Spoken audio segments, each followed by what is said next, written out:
Okie dokie, we are 2 minutes in, folks. So what we'll do is we will get started. Just make sure everybody can see my screen. Just asking the other panelists so we can see my screen. Are we all good? Yep. Fabulous stuff. Okie dokie. Well, welcome to our Leading by Listening webinar, how line managers can power up mental health conversations. I'm just going to go through some very basic admin with you before I hand you over to our two expert panelists today.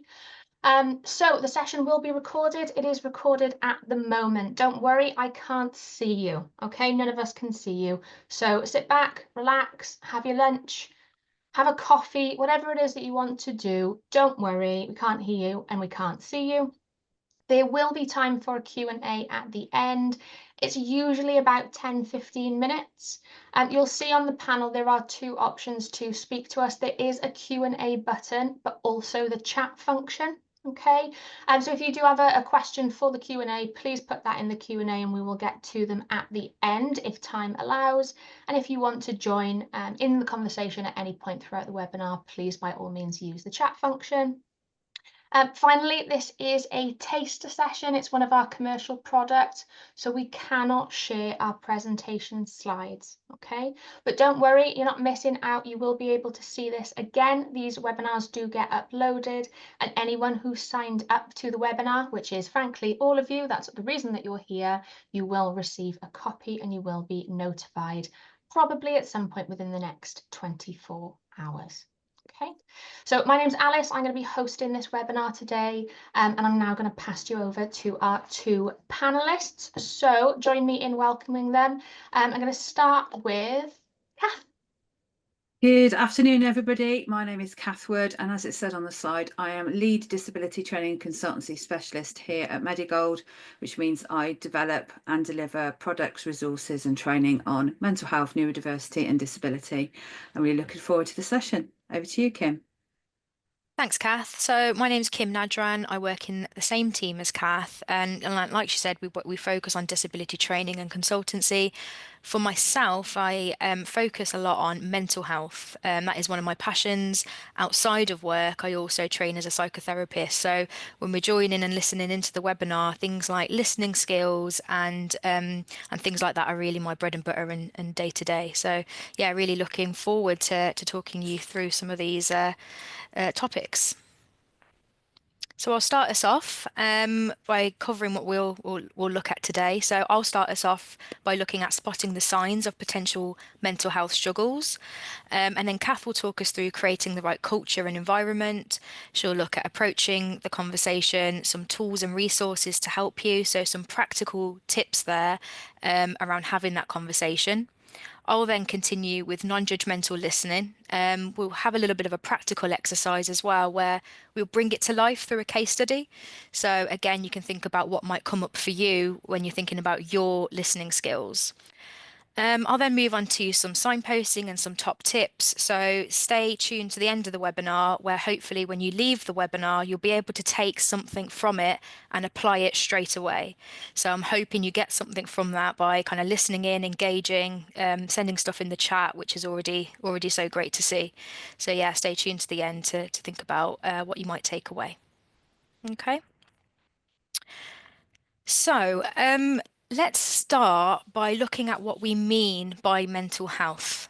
Okay, there are loads of different definitions out there, loads of different assumptions and stigmas around that topic. Now, the definition sometimes that we use is a emotional and psychological well-being, which all of us on this webinar have. We all have an emotional and psychological well-being, don't we? So, as managers, what we need to be thinking about is we all have mental health. We have it as managers, but also our team. And that can fluctuate between good mental health or bad mental health or poor mental health.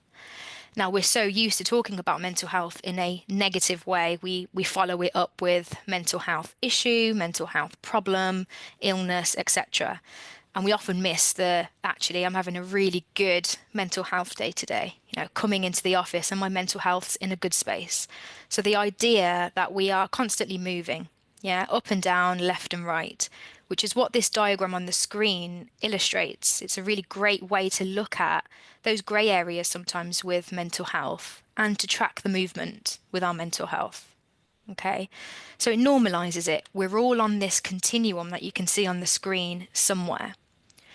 So on the horizontal axes, it's usually that thought of diagnosis versus non-diagnosis. When we have the topic of mental health come up, we think about things like anxiety disorder or depression or bipolar disorder, any of the mental health conditions. And there's an assumption, that that's what we're referring to when we talk about mental health. And actually, if you think about the history of mental health, 1940s, 1950s, we had things like the Idiots Act, the Lunacy Act, people were sent to asylums. There's a history there of it being quite clinical under the medical model of it being around diagnosis. So do you have a mental health condition or don't you? You've got some symptoms, right, go to the GP and let's get you some support. Right, so the horizontal axes, whilst there has been some change, it's still important. We still need to get that support and potential diagnosis. But we can't just limit it to the horizontal axes. Mental health's a lot more than just getting a diagnosis. Yeah, it can be helpful, can be supportive. But the vertical axes that you can see in the middle is more about how we're feeling day to day. Yeah. So at the top end of that continuum, you've got maximum mental well-being and fitness. How are you feeling in yourself? What's your normal? How are you functioning? You're going to work, seeing your friends, going to the gym, that kind of thing. What is normal for you? And actually, we can notice that drop down on the continuum as well, where things are starting to change. You might start to notice symptoms in yourself. You're a little bit more irritable. Your eating habits have changed. You might not want to meet up with your friends. And you can see that movement going kind of to the bottom end of the continuum at minimum mental well-being and fitness. Something's changed for you. You're not functioning the way you would want to function. Something has changed from your normal. You're not achieving the things maybe you want to achieve. Okay, and everyone will be different. So these movements up and down, left and right, they can happen daily, they can happen, weekly, monthly. Everyone is moving around it at their own pace. So it might be that I move from the left to the right and think about speaking to the GP. So I'm somewhere in the middle. Or again, I'm having a really good day, whereas tomorrow might be a little bit lower on the continuum. So when you put these two together, you'll notice there are 4 quadrants that have been formed and created. We are not putting people in boxes. This is not what this is about. This is about recognizing where you might be going to, where you might have come from. Okay, so again, it's fluid. You're moving around it. So if we look at the first box number 1 on the top right, you've got here a person with no diagnosis and has positive mental health. Now, I think in society, especially in England, in the UK, there's an assumption that most people are in this box. How are you this morning? I'm good, I'm good. How are you? I'm fine. Everyone's kind of bumbling around in this box and everyone's okay. Now, whilst a lot of people might be in this box, actually a lot of people might be in box number 2, which is where a person does not have a diagnosis, but has poor mental health. So there might be that drop down at the bottom end of that continuum. So let's think about an example where actually you might move from box 1 to 2. So some really obvious ones are things like bereavement. If you've lost somebody close to you, there's an assumption actually this is going to impact your mental health. Yeah, you're probably not going to be functioning in the same way as you would. Okay, and a lot of people might talk about it and recognize they're in box number 2 and might need some support. And in society, it's generally accepted, yeah, of course you're not going to be the same. You're going through bereavement. Another example might be COVID or lockdown. A lot more people were talking about their mental health, weren't they? Feeling isolated, feeling really anxious. And again, normalizing that drop down to box number 2. However, you don't need a big reason to move to box 2. And that's where, again, that stigma plays a part. We don't necessarily need the diagnosis, but also recognizing, I don't think I can talk about it. I don't have a big reason. So there might not be one of those life-changing reasons, but you are noticing a change in your mental health, and some people might not talk about it. Okay, so no diagnosis, nor do you need one, but experiencing some of those symptoms, and a lot of us might be in this space. Now, with those symptoms, you might notice that some support is needed. So you might move to box number 3, which is on the bottom left. So where you might speak to a GP and get some support for yourselves, and there might be a diagnosis involved in that. Okay. And again, there might be a link with having a diagnosed mental health condition with how you're feeling, or mental health might be impacting your functioning. Okay. What we don't talk enough about, however, is box number 4. You can absolutely have a diagnosis of a mental health condition and have positive mental health. So what we're talking about here is being diagnosed with bipolar disorder, but being able to cope really well with it, as an example. And coping might look like medication. It might look like therapy. It might look like friends and family support. Every single person is different. We don't talk enough about this being in box 4, where actually you have a diagnosis and there isn't that generalized assumption that you're not coping well with it. Okay. So regardless of whether, again, diagnosis or no, there is no diagnosis, as a manager, as a leader, it's really recognizing those symptoms, that movement to the top, to the bottom, and back up again. Because you can see that people might be able to move around this continuum. Box 1 to 2, maybe to 3, back to 4. Maybe there's a movement back to 1. And yeah, I think it's hidden, it's masked quite a lot. A lot of people will mask some of these symptoms. So for those of you listening in, I want you to just think about and pause and reflect, that you don't need to share, but where might you be on this continuum? Where might you be moving to or from? Okay, what symptoms do you recognize in yourself? Yeah. And again, it's a really great tool to use, not only for yourselves and leading by example, but then actually for your team. Okay. I'm in box number 2 at the moment. Where might you be? What's going on for you? It normalizes the conversation and the idea that we all have mental health and we're all sitting on this continuum somewhere. So again, mental health can be really difficult to talk about. So as a starting point for a conversation, you might want to bring up the continuum and say, hey, let's talk about it. So good for yourselves, and also a great tool to use for your team. Okay. Now, the vertical axes may also be referred to as stress. I'm sure you've all heard of the topic stress before, and how stressed we are will impact our movement on this continuum. So when we talk about stress on the next slide, the definition of stress is the adverse reaction a person has to excessive pressure or other types of demands placed on them. So all of us have pressures. It's all about how we cope with those pressures. And if we're not coping well, we have the ability to develop stress and symptoms of stress. So there you go, you send them in the chat already. In the chat, can you send through any signs and symptoms of stress? Think about yourselves. Think about your team. Think about the people that you're working with. So I'm just going to have a look at some of them in the chat now. Irritable, yeah, short-tempered. Difficulty sleeping. Yeah, lack of sleep. Some of these are repeated because they're very common. Physical symptoms, procrastination.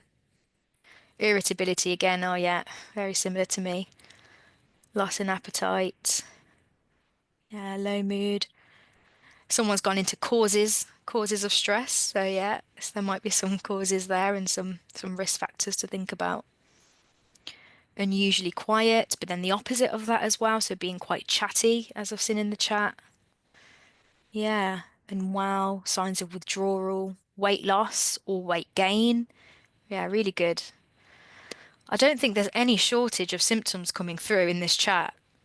Yeah, just scrolling through them now. Snappy anxiety. Yeah. I think reflect on what's happening right now in the webinar with this kind of actually we all experience this, right? Look at how many symptoms are coming through. It's a very normal experience. So for us as managers to recognize if we feel this way sometimes, it's likely our team will feel this way too. Yeah. Doom and gloom. Yeah. Brilliant. Thank you all for sharing. Yeah, and again, for everyone else listening in, you can kind of scroll up and have a look at those. And what they kind of fall into is this idea of creating some sort of stress signature. Now, all of us will have our own stress signature. So what we'll see is the kind of groupings of some of these symptoms. So the cognitive symptoms, the behavioral symptoms, emotional, yeah, and physical. So on the next click here, we'll see these come up. So I want you to again think about these on the screen, and the ones that you've already shared, they will fall into these categories, won't they? Cognitive is something again that can be maybe picked up at as a manager at work. Things like memory and focus and the ability to make decisions, maybe performance in the reports that people are writing, timekeeping, yeah, things like that. So the cognitive symptoms might show up in terms of performance. Yeah. So again, it's really important, and I know Kath will talk through this, but the idea of noticing these symptoms and having a different conversation rather than it being performance based, it's about, well, how are you feeling? How are the behaviors changed? What are some of the physical symptoms? How is somebody feeling? Okay.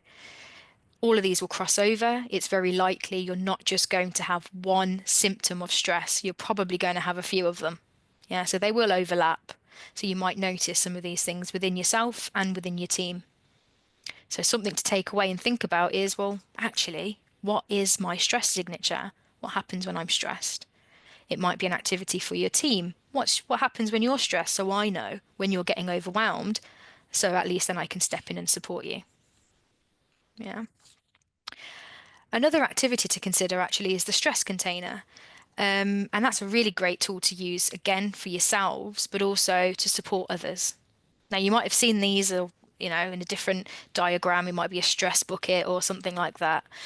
And the concept is simple, really, that we hold quite a lot in ourselves. And this is presented as a bucket or a stress container. Now, all of our containers will be different sizes. Some of them will be bigger, some of them will be smaller. Now, what will flow into that stress container can be major life events. It can be everyday stresses. Some of you were already talking about some of the causes of stress. Some of them are things that are happening in your home lives. Look on the left-hand side of the screen. There are things definitely there that can fall into that stress container. On the right-hand side of the screen, you can see things that might be in your stress container from work-related. At the top of your screen, you can see some of the everyday little things that might be added into that container. Losing your keys is such a big one for me. It might seem small, but on a busy day, that can really overflow my stress container. And I start to notice these symptoms, feeling irritable, overeating, things like that.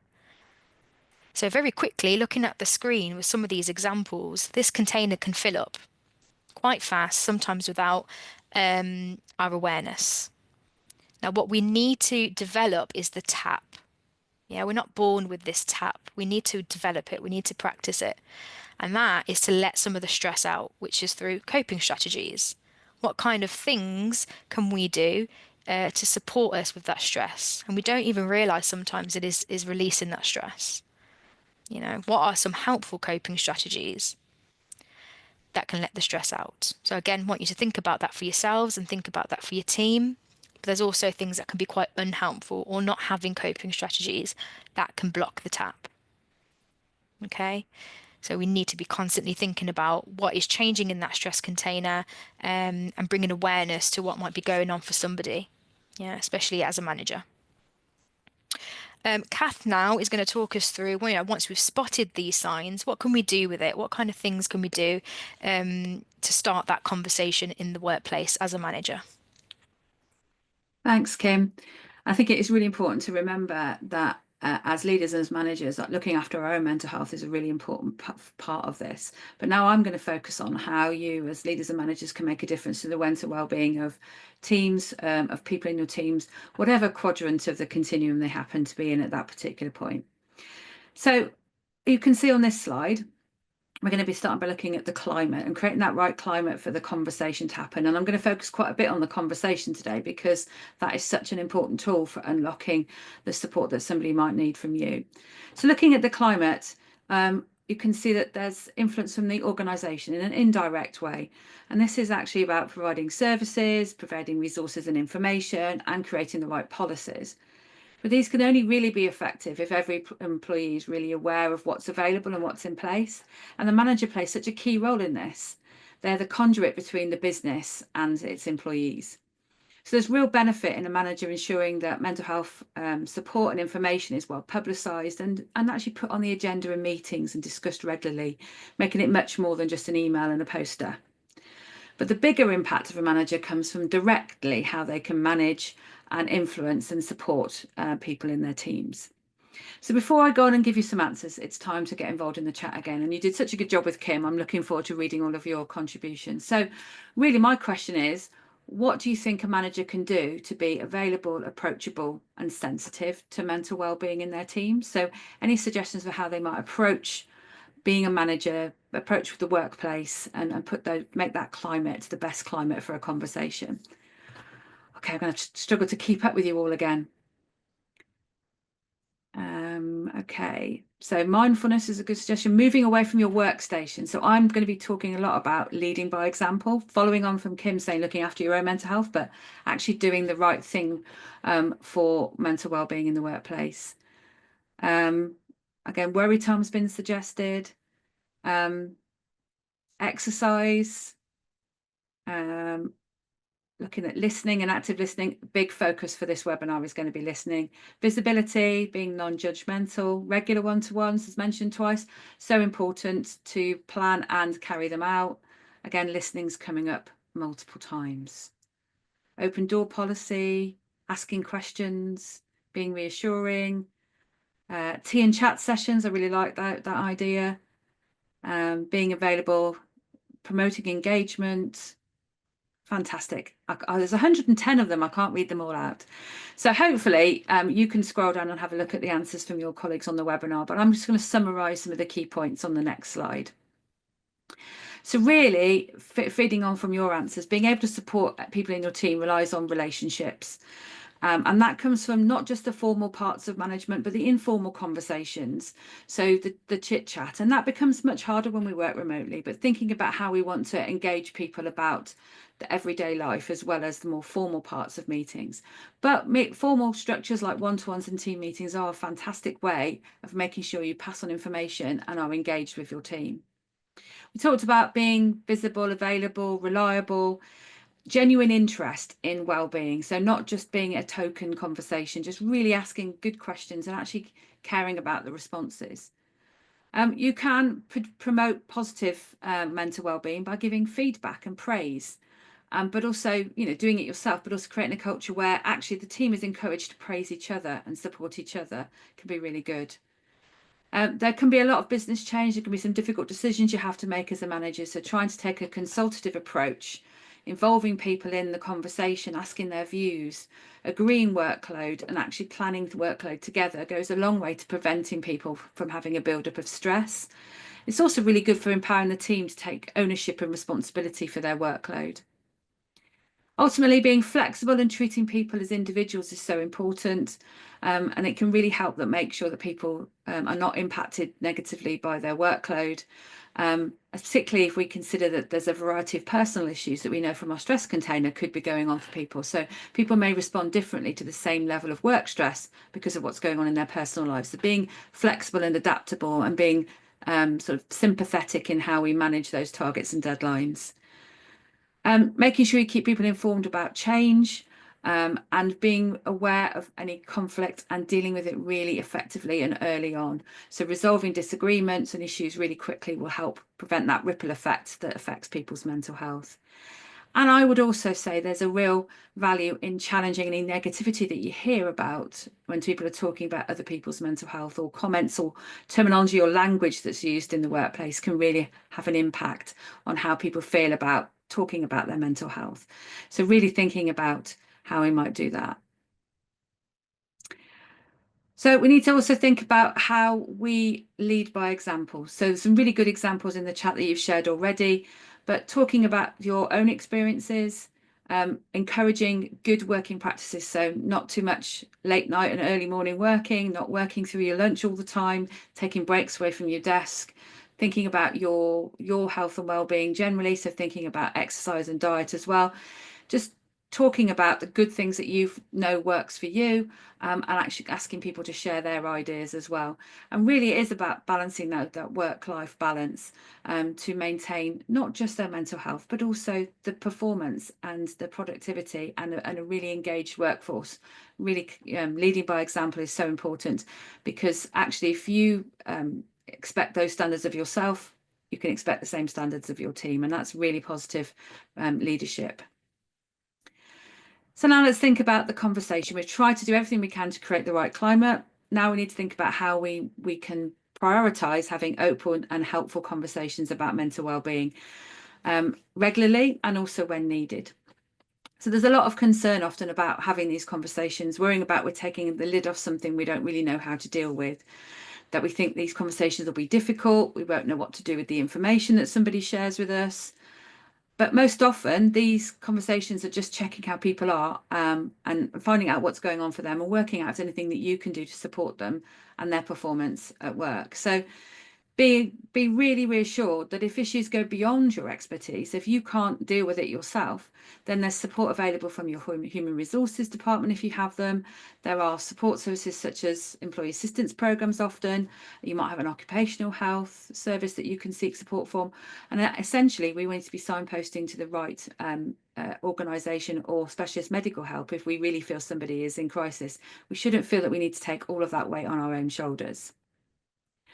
So if we think about when to have these conversations, really little and often, asking about mental well-being, making it part of most work conversations that you have with your team, informal and formal, are really important.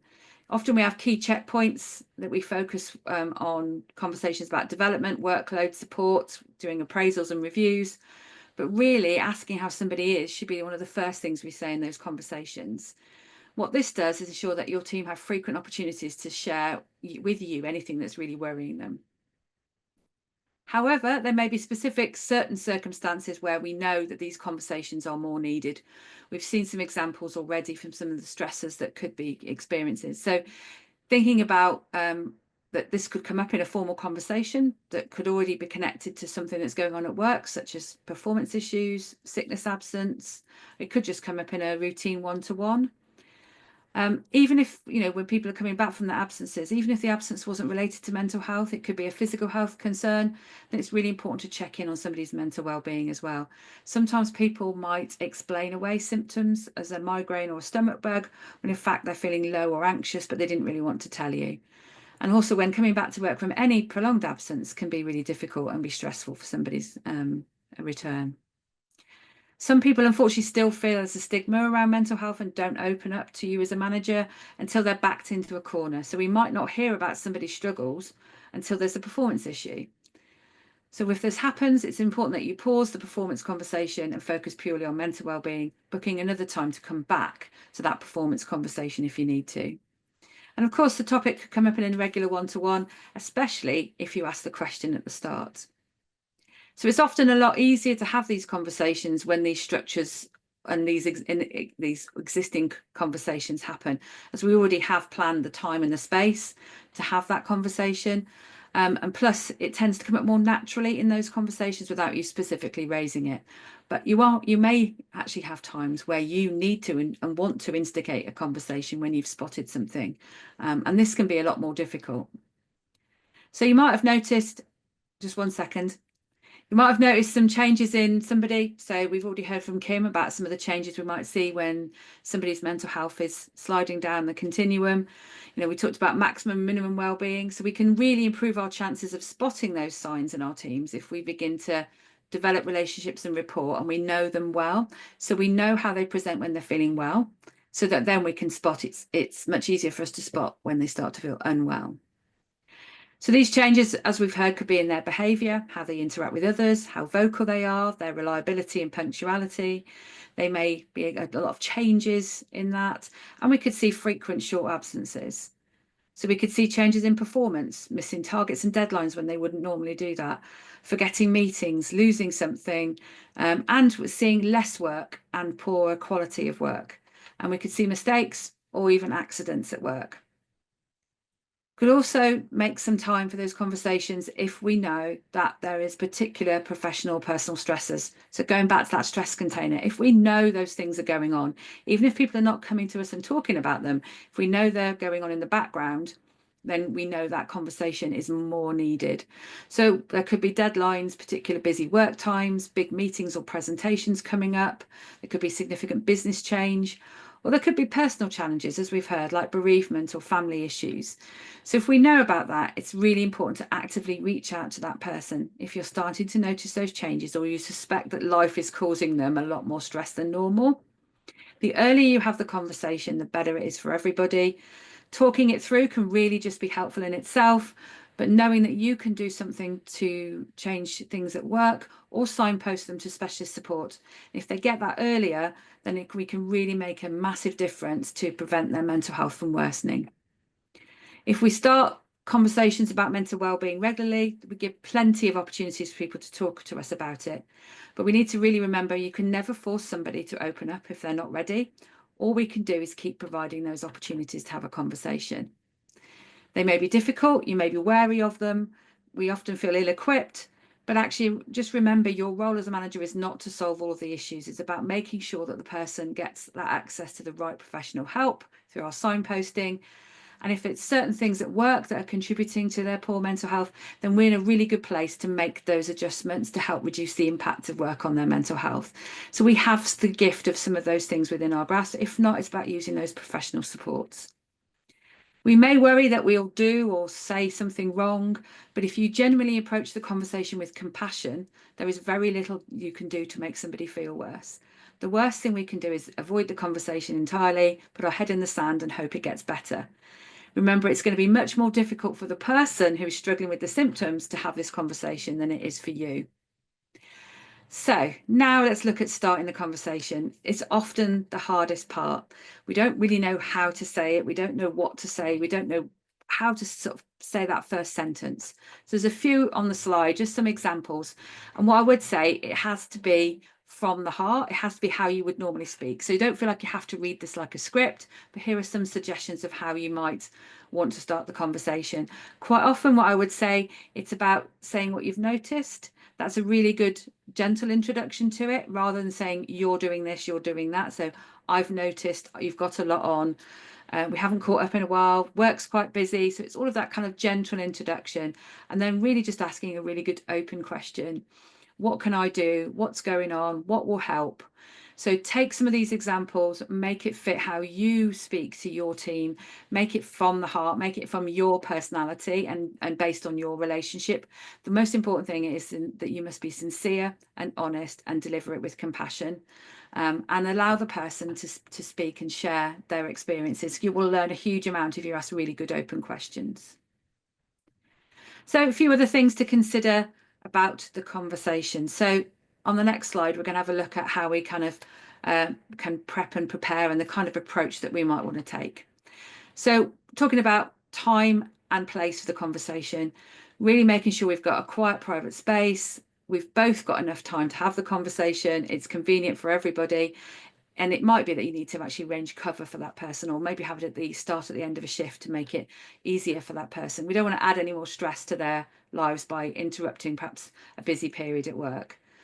Try to make sure that you're not interrupted the best you can. So put your phone on silent, do not disturb on the door or on your emails and chats. It's just meaning that you can really focus on the person. That's so important for their confidence in talking to you. Making our environments more relaxed, less formal. Often we only have like chairs either side of a desk.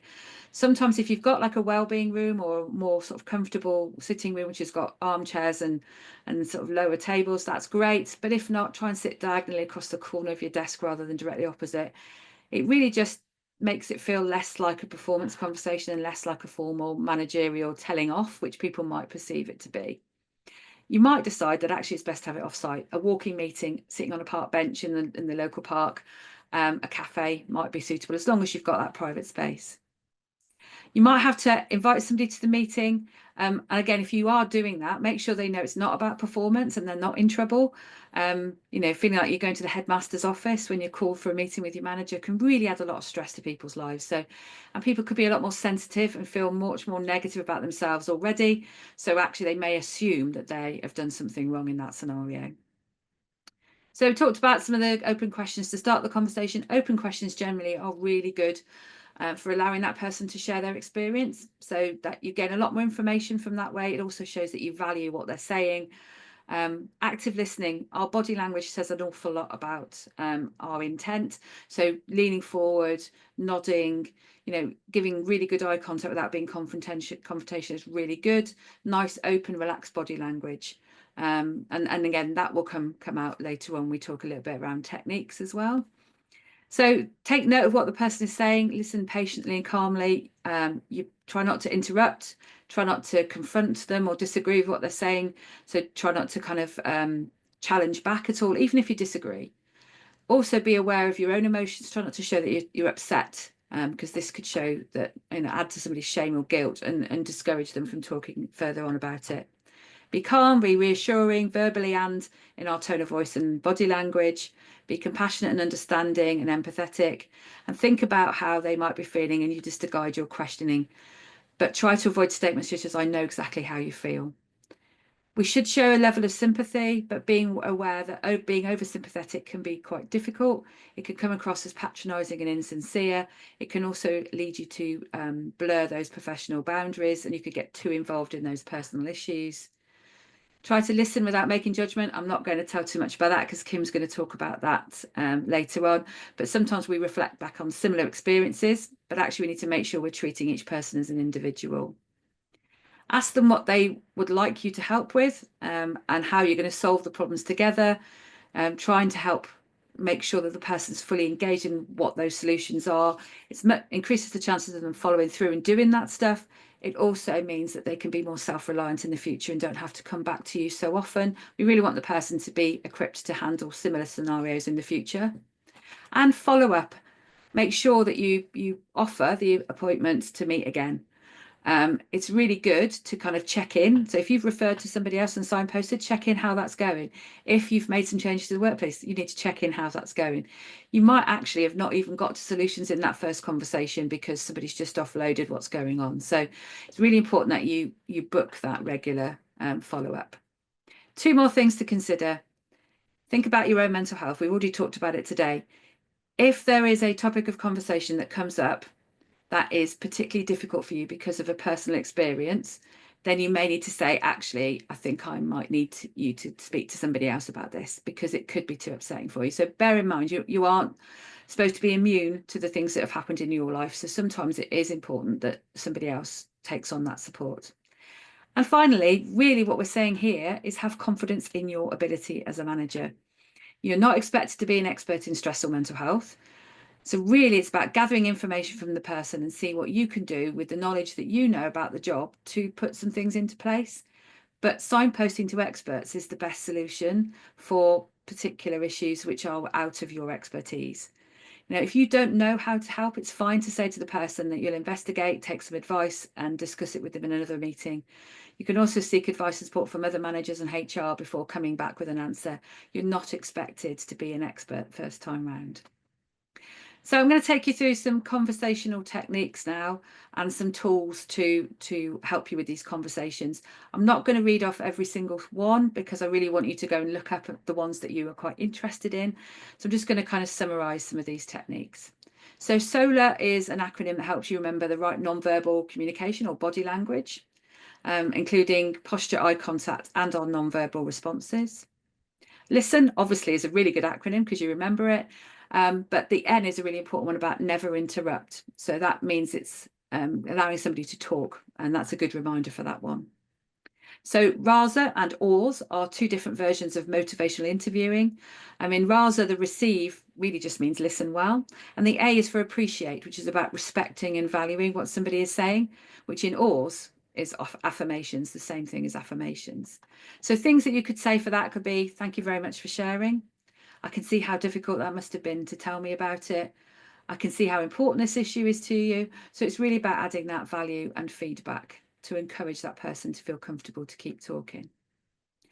So we've got reflective listening mentioned there, and that's again about body language, but it's also about reflecting back what somebody has said, like a mini summary.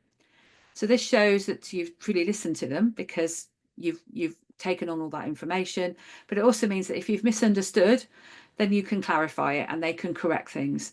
So that's a really important part of making sure that you've got all the right information. So several of the techniques mention open questions. I've mentioned open questions. So just a reminder of your what, when, where, who, why, and how. Just be a little wary of why, because it can come across as judgmental. Or you could use your TED question to tell, explain, and describe to your questions, which really encourages a full answer. On the next slide, I've just put up a few different topics of discussions you might want to have specifically about a diagnosed condition. So this is really about delving down a bit deeper into the way that that condition impacts a person and what they specifically think you need to do or want you to do to really help their condition be managed in the workplace. Again, most of them are open questions. I wouldn't say use this as a checklist, but just build those into your natural conversations. These are some of the key topics that you might want to talk about. And finally, just 3 tools that I want to share just as a prompt. So some people find it easier to use a tool to start the conversation because it means there's a focus on something external rather than just the two of you in the conversation. They can help you facilitate it and structure it. And most importantly, all of them encourage action to be taken at the end of the conversation, which I think is such an important part of it, because that really makes the change, it makes the difference for somebody. So an individual stress risk assessment could be used to identify the sources of work-related stress and to mitigate. So what would we do to remove some of those sources of stress or mitigate the impact? And this can be really good where the work issue is the main cause of somebody's poor mental health or their symptoms. But it doesn't always reflect wider personal issues, and it doesn't always look at diagnosed conditions. So you might want to think about when you might use that tool.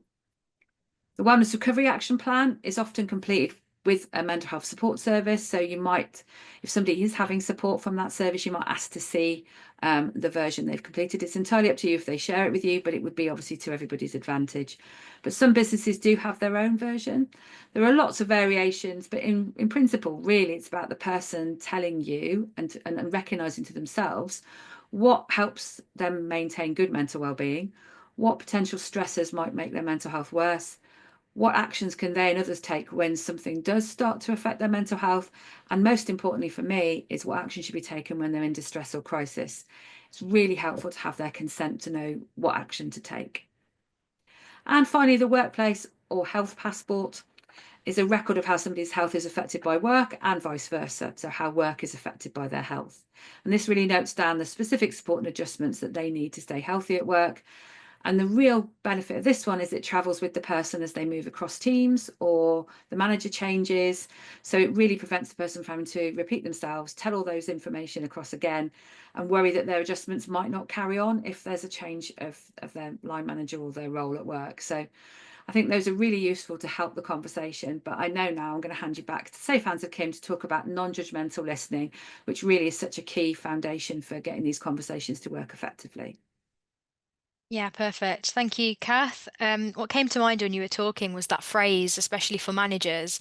What was it? Listen to understand, not to respond. And it made me think when you were talking, Kath, that as managers, we often need to respond, but listening to understand is again some of the key points that you raised. So yeah, really interesting. So yeah, non-judgmental listening. All right, this is over to you to think about yourselves and your listening skills. So for those of you listening on the call, ask yourself this. Can we really listen without judgment? all the tools Kath talked through are brilliant, but it's probably going to be unhelpful if we have an element of judgment in our listening skills that can get in the way of supporting someone correctly. Yeah, I can see the chat's coming in, not easily, definitely not. In an ideal world, it would be great to listen without judgment, wouldn't it? But what happens is the judgment happens so automatically, so quickly, without us even realizing it sometimes. So all of you on this webinar have probably joined a webinar before.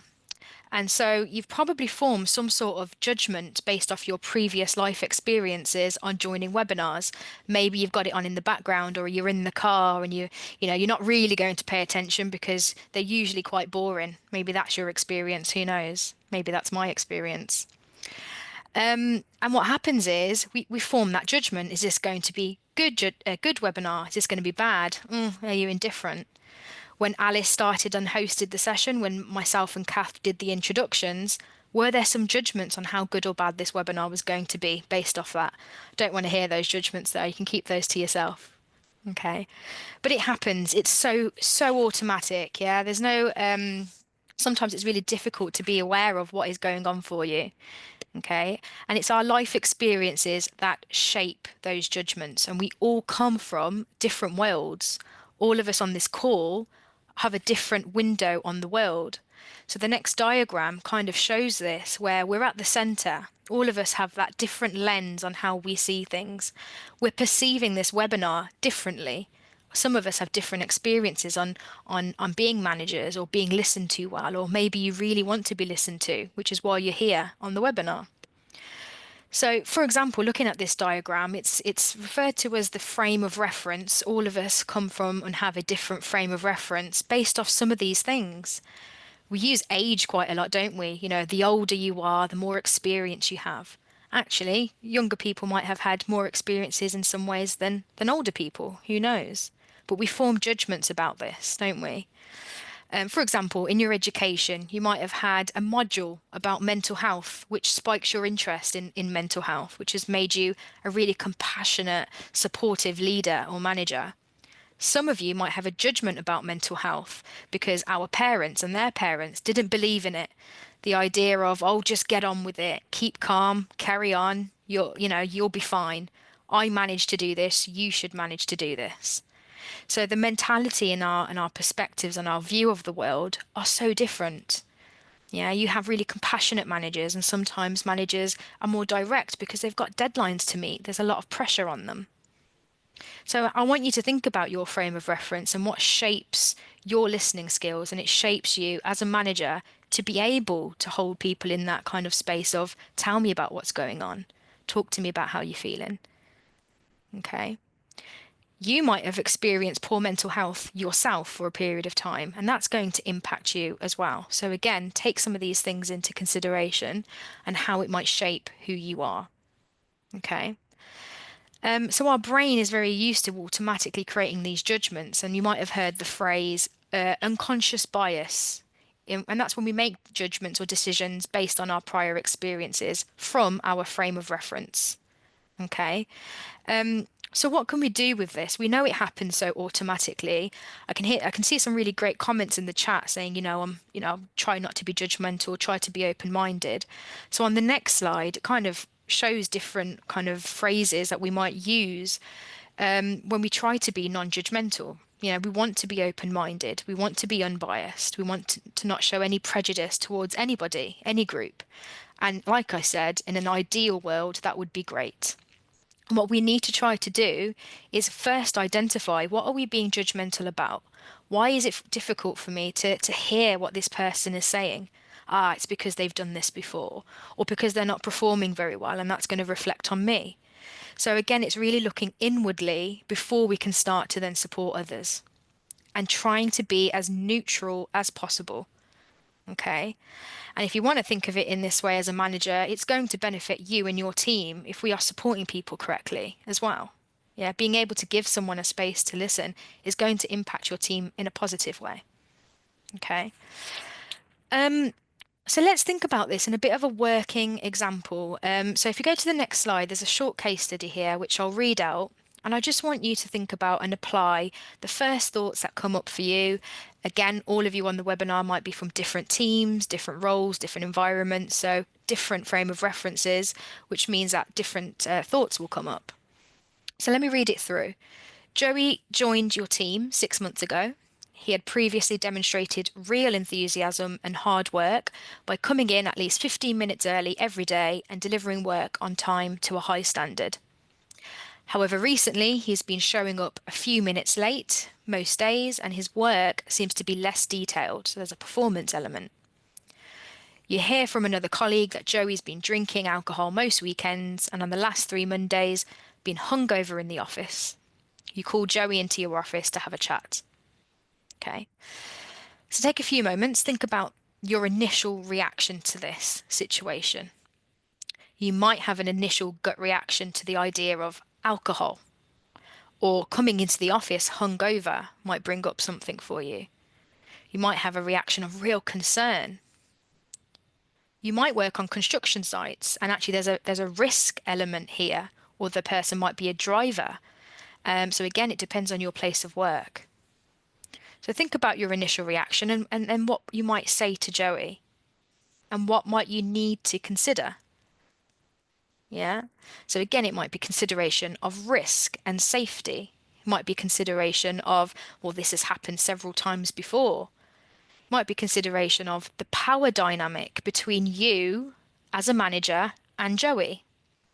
So whether we like it or not, as managers, there is a power dynamic between you, a bit of an imbalance. So thinking about talking to someone about this might spike their anxiety, might cause at Joey to feel more anxious to speak to you about this. He won't want to open up to you because you're the manager. So on the next slide, you've got some things to consider. And again, you can kind of read these through, but I'll pick out a few. Because I think it's important to think about your tone of voice, your pace, and even just language and the way that you word some of these questions. So instead of saying something like, you have been coming in late and your work is not the same standard, can you explain it? You might want to say, I have noticed you've been coming in later and not seeming yourself. Is everything okay? Kath talked about this a little bit earlier with the idea of don't start it with you, start it with I. It's a little less confrontational. And actually you're assessing that well-being rather than what is this about your work, your standard is slipping. The performance conversation and the well-being conversation are separate. I've heard you've been drinking, you're coming in hungover. Actually, you could say we're concerned about you as a team and we're here to support you. It's all about coping. How can we support you here? How is everything outside of work?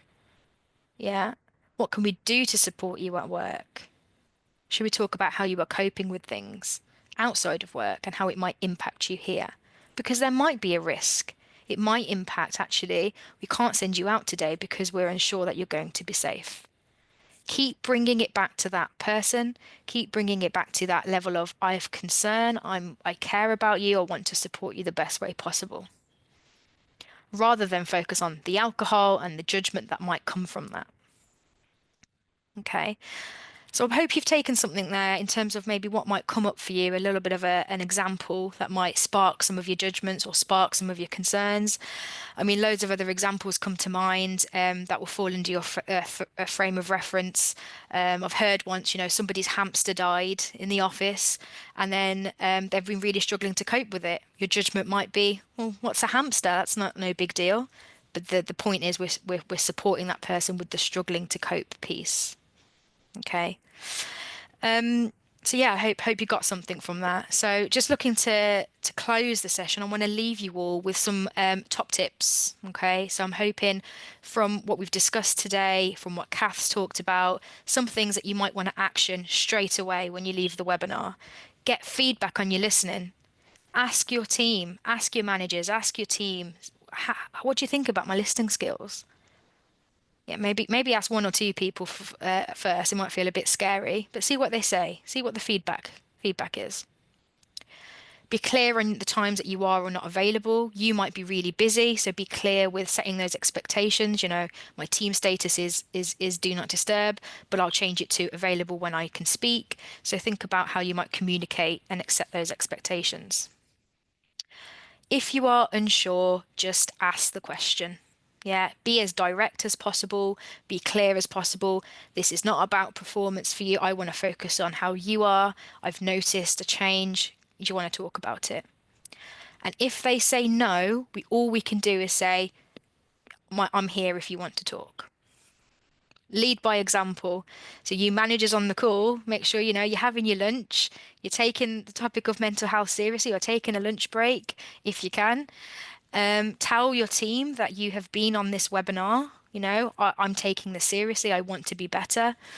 So leading by example is great. Talk about your mental health and create a toolkit of internal and external support services, which leaves me with the last slide, which are some external support services. Find out internally in your workplace what's available and look at some of these support services externally. The one I want to talk about is Hub of Hope. hubofhope.co.uk is a great starting point and mental health database. Put your postcode in and it will bring up local support services in your area. So based across the UK, if you want to find out more about specific topics, Hub of Hope is a great starting point. But always look at some of these charities and other helplines available as well. So thank you all very much for listening in. I'm going to open up the questions. I know we've only got a few more minutes, so maybe time for a question or two. We'll see how much time we have. Fab. Thank you so much, Kim. Thank you, Kath. I think we'll all take a lot away from that. The frame of reference, particularly, and I'm sure your hamster comment has sparked off lots of people going, well, I myself have a traumatic hamster story. I think lots of us do. So we do have time for questions. So I'm just going to have a look at the Q&A now. Thank you to those who have sent some questions in. There's a few really good ones here. Kath, I can see you've answered some of them already, so thank you so much for that. I'll have a look. So we've got one question here, which actually is linked to neurodiversity, which is quite interesting. So it says, how does the dimension of neurological disorders, things like, we're talking about neurodiversity here, so maybe autism and ADHD, modify how you view the quadrant model? So we're talking about how does neurodiversity impact the mental health continuum. Kath, you're a bit of a neurodiversity expert. Kim, you're a mental health expert. So take it away. Yeah, I just don't think I can do that question justice in 2 minutes. However, what I would say, what it might be is, I guess, for the continuum particularly, it's individual. So it's understanding that what stresses somebody out will not stress somebody else out. So don't make any judgments or assumptions. And I guess understanding that for those people who do have neurodiverse conditions diagnosed or are neurodiverse generally, what might be particularly stressful for them will be very different. And so you might need to approach the conversations in different ways, and also in different situations. They may prefer to use some of the tools rather than to have that one-on-one conversation. So maybe getting somebody to complete the stress risk assessment or wellness recovery action plan themselves, chatting to their family members and friends maybe to help them complete that, to bring that to discussion will actually help them to explain what is particularly stressing them out, what are the challenges they're experiencing. So it might be that the conversation might be aided a lot by using some of the tools, but again, just not making any assumptions that, and understanding each person's stressors will allow us to account for lots of different neurodiverse conditions, all other disabilities and health conditions in the process. So using the sort of stress container again could be particularly different stressors that might be impacting somebody. So using the tools perhaps to help the conversation might help work through some of the issues. Thanks, Kath. See, you did well with your 2 minutes. That was spot on 2 minutes. I could probably talk for another webinar on this. Maybe we'll add it to our topic. Yeah, maybe we will. I mean, thank you so much, everyone. So just that reminder, this webinar will be made available to you probably within about 24 hours. That will include everything that you saw on the screen. So that resources and signposting slide, you will be able to see that again as you watch the webinar. The Hub of Hope is the one that Kim was talking about. That's if you take a single thing away, that's what we want you to take away from that slide. Thank you so much for your time, everyone. I hope you've had a nice lunch break. If you haven't, go and eat something. Leave your desk for at least half an hour. It's really important. And we'll be back. You know where we are if you need us. But other than that, have a wonderful day, and we'll see you all soon. Bye, everyone.